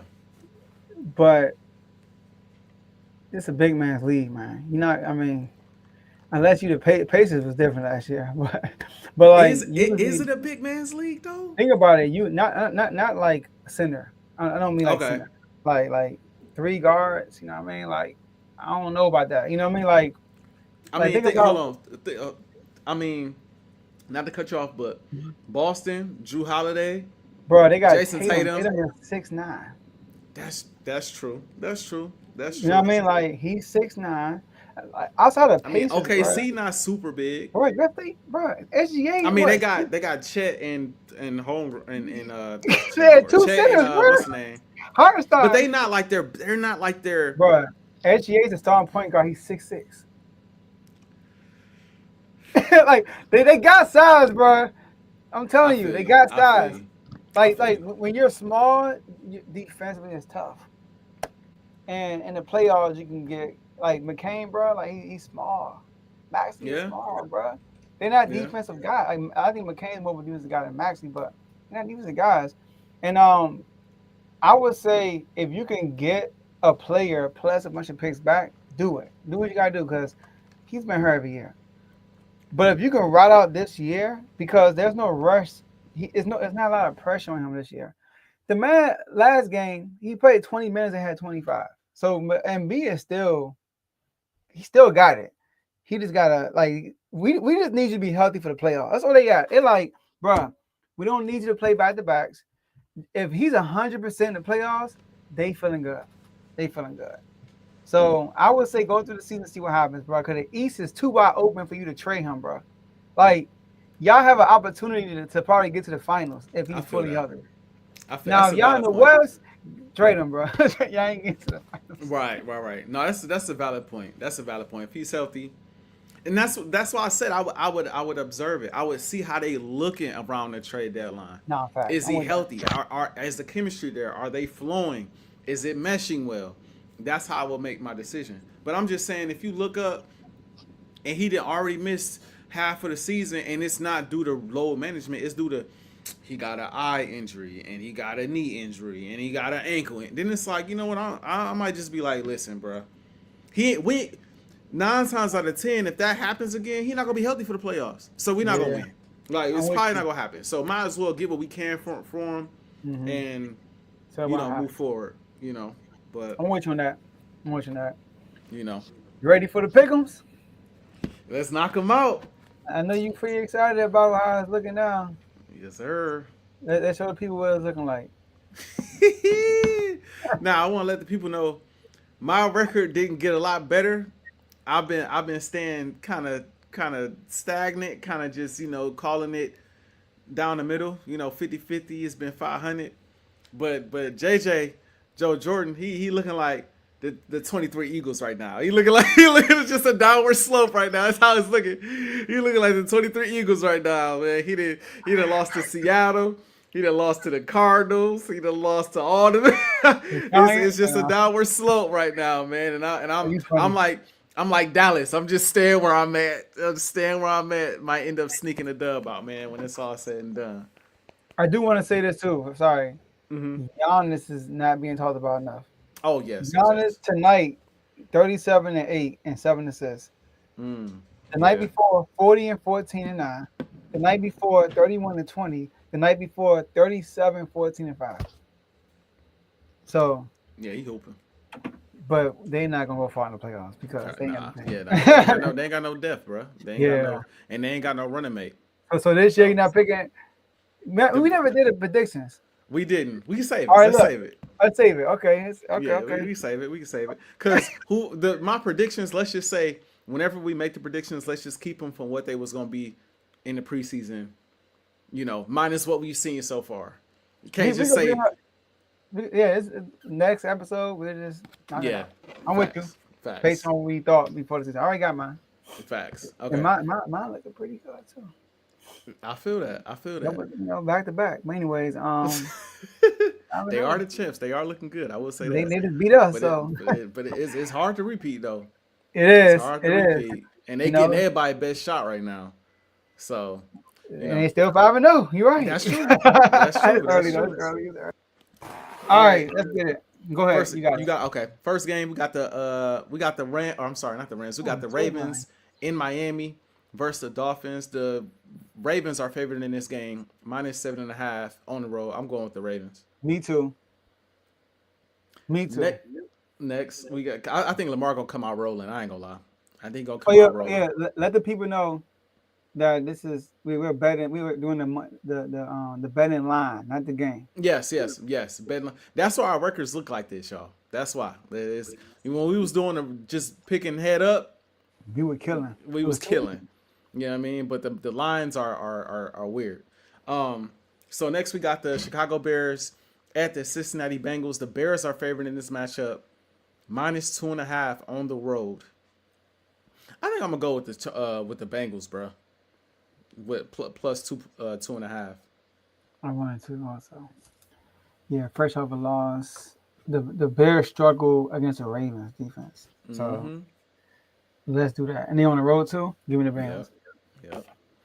Next, we got the Minnesota Vikings at the Detroit Lions. The Lions are favored at home, -8.5.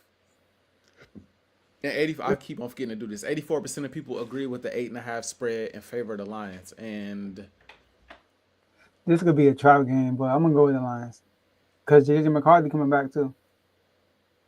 I'm gonna go with the Vikings. Okay. I think the Lions win, but the Vikings make it close. Next, we got the Carolina Panthers at the Green Bay Packers. The Packers are favored -12.5. 62% of people agree with this 12.5 spread in favor of the Packers. Bless you, babe. I'm going with. I'm gonna go with the Panthers lost 40-9. They did just lose.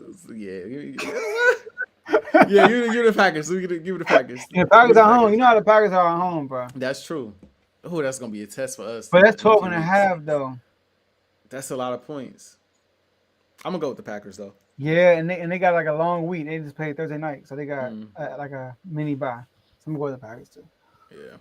Next, we got the Chargers at the Tennessee Titans. The Chargers are favored on the road -9.5.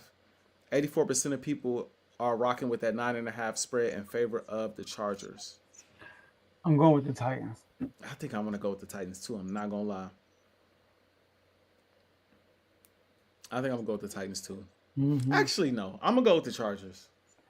Oh man. I'm going with the Chargers. The Titans ain't. If I go with the Titans, it's solely off the fact that I don't believe in the Chargers like that. But at the same time, Like the Titans ain't shown me nothing that says they won't get blown out in this matchup. I know last time And the Chargers need this. The Chargers need this game. They can't afford to play around in this game. I'm gonna stick with my pick, but it's tough. Yeah, because last time I picked them, it's like they lost. Yeah. Yeah, buddy. All right, next week. And see, you really thinking about it now because of that record. I know you are. You really thinking about it. You really thinking about it now, boy. Every time you go opposite way, I'm like, oh man, like dang. Yeah, bro. Who I really want to get? It's tough. You don't want it to get worse, boy. Keep the week, man. Next we got the Atlanta Falcons at the New England Patriots. The Patriots are favored in this matchup, -5.5 at the crib. 79% of people agree with this spread in favor of the Patriots. Yeah, I'm going with the Patriots. I'm going to go with the Patriots, too. The Falcons looking, I don't know what's going on in Atlanta at this point, bro. Yeah, Michael Penix hurt. Kirk played last game, and he's day-to-day, so I'm not sure what's going to happen. Yeah, bro. Kirk need to go ahead and hang it up, too. Just hang it up, bro. It's been a cool career. Just hang it up, bro. It'll be all right. It'll be all right. Next, we got the 49ers at the New York Giants. This should be an interesting matchup. The Niners are favored in this matchup, -2.5. 77% of people agree with this 2.5 spread in favor of the 49ers. I think I'm going to go with the upset and go with the Giants at home. Weird things happen on that field, bro. They don't have Scatterbo, so that's going to be different. That is true. I'm going to go with the 49ers playing a rookie quarterback. When is Purdy supposed to be back? That's a good question. He might play this week because he could have played, not could have, but it was like, is he going to play last week? So, because Mac Jones starting to revert back to who he really is. 49 probably not long shot to return from injury. They said it's not a long shot. Okay. So, okay. He might play because Mac Jones he's falling back to being average. Mac Jones, yeah. But I'm gonna go with the 49ers though. Okay. Next, we got the Colts at the Steelers. Should be a good matchup. The Colts are favored in this matchup, -3.5 on the road. 74% of people agree with this 3.5 spread in favor of the Colts. And I'm gonna go with the upset and go with the go with the Steelers. You ain't Colts. Sorry, Vaughn. That defense, man. I don't know. That's fair. That defense looking crazy. But I'm gonna go with A-Rod in this matchup. I think A-Rod gonna figure it out, find a way to get it done. And not the Colts off this high horse. I need everybody with at least 2 losses, man. I need everybody with at least 2 losses, bro. Goodness gracious. I don't like the feeling of looking up and it's a team with 7-1 and we 6-2, bro. I'm like, so get these boys another L real quick, man. Gotta lose Daniel Jones, man. Throw 2 picks or something. Just remind us who you are real quick. That man led the NFC East and got a better record than everybody in the NFC East. Bro, nuts. Nuts, bro. Nuts. With the Colts. Right. And shout out Shane Steichen because I definitely put him on a hot seat. He been coaching. Yeah, he has. Shout out to the owner, too. Shout out to the owner. Facts. For putting that pressure on that boy, winning that headset. Facts. Next, we got the Denver Broncos at the Houston Texans. The Texans are favored in this matchup at home. Well, not really favored, but they're favored in this matchup -1.5 at the crib. 78% of people are rocking with the Denver Broncos to cover the 1.5 spread, though. Me too. I think I'm gonna go with them. I do not trust the Texans at all. Yeah. They are a show. Like I don't recognize them from 2 years ago. Facts. Then we got the Jacksonville Jaguars at the Las Vegas Raiders. The odds are in favor of the Jacksonville Jaguars -3.5, and 77% of people agree with that spread in favor of Jacksonville on the road. I think I'm gonna rock with it. I think I'm gonna rock with Jacksonville. Jacksonville, yeah, same. Next, we got the Saints at the LA Rams. The Rams are favored -13.5. 79% of people agree with this 13.5 spread for the Rams. Rams fresh off a bye too, and I think the Saints are starting Chuck, the rookie they just drafted. If I'm not mistaken. Show. Yeah. Give me the Rams. Yeah, give me the Rams. Give me the Rams for sure. Next, we got a Chiefs and Bills matchup this week. I did not know. Chiefs at Bills. The Chiefs are favored on the road in this matchup. -1.5. That's I want to I'm say on it's the Bills. disrespectful, but Yeah, the it Bills is. normally get them in the regular season, so and they at home. That's what I'm going with the Bills.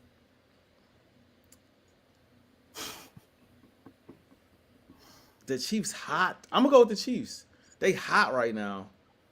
I'm gonna go with the Chiefs. I'm gonna go with the Chiefs. Next, we got the Seattle Seahawks at the Commanders. The Seahawks are favored in this matchup -3.5. 74% of people agree with this 3.5 spread in favor of the Seahawks.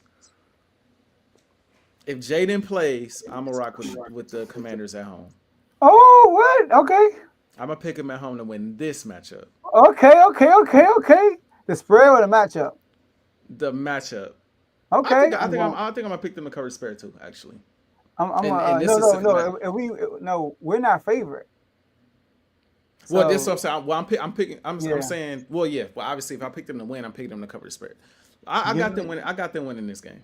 Yeah, okay. As long as Jaden play, I got them winning this game. I I can't think speak every to next time week, but I think every time you picked us, we won. So oh, let me go. I take.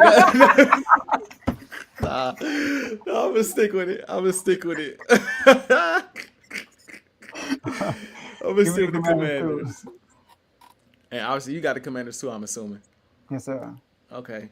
And last but not least, we have the Cardinals at the Cowboys. The Cowboys are favored in this matchup -2.5.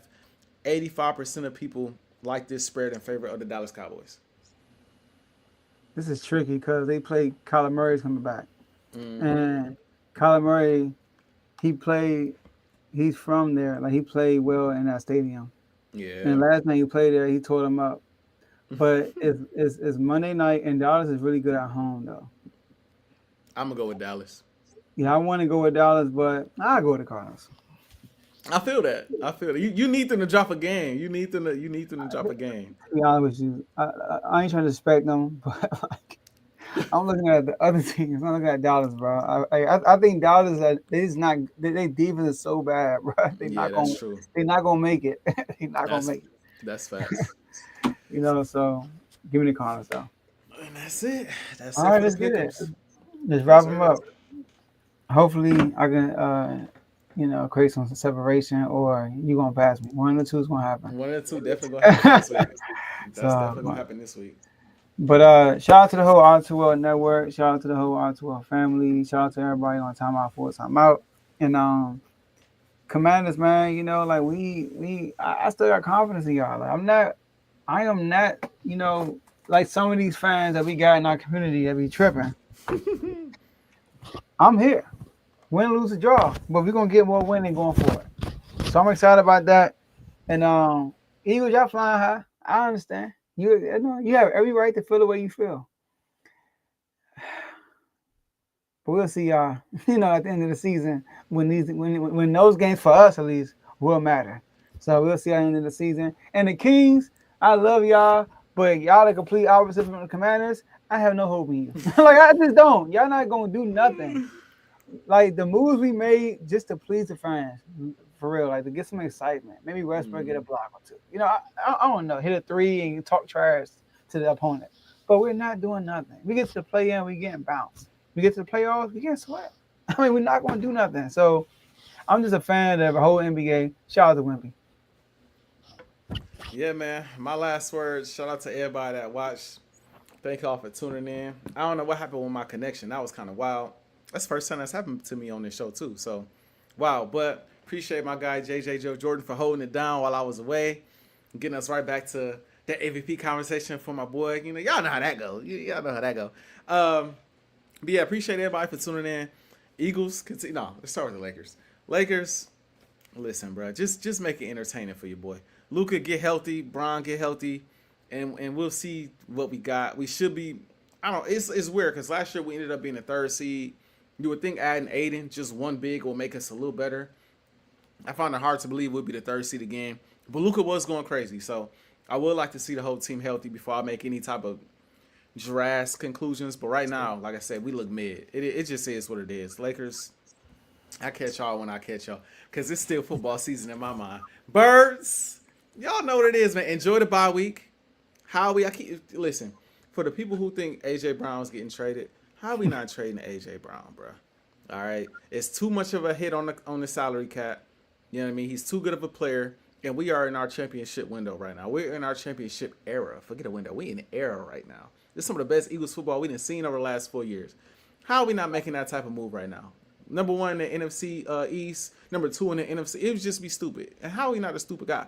So it's just not going to happen unless we see AJ doing sit-ups in his driveway like T.O. back in the day. It's just not gonna happen. Okay, it's not gonna happen. You know what I mean? But outside of that, man, Devontae Smith 6th in receiving yards. That boy Dallas Goedert number 1, tied for first place in receiving touchdowns. And I already went through my dog's rankings as at quarterback, QB1 Uno. Man, my birds, we flying high. In my opinion, we got the NFC East on lock already. We already, you know what I'm saying? We beat the Packers. We number 1 seed in the NFC. Like usual, man. My birds got me unfazed, Joe. Unfazed.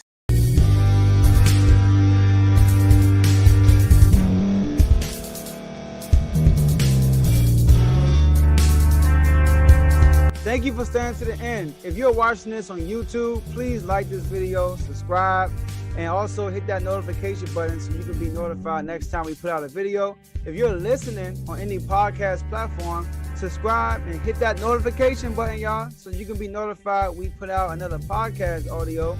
And last but not least, hit that share button. No matter what you're listening to or watching it, hit that share button and send it to somebody that you know that would love to watch this episode you just listened to. So once again, thank you for staying to the end, and we'll see y'all in the next episode.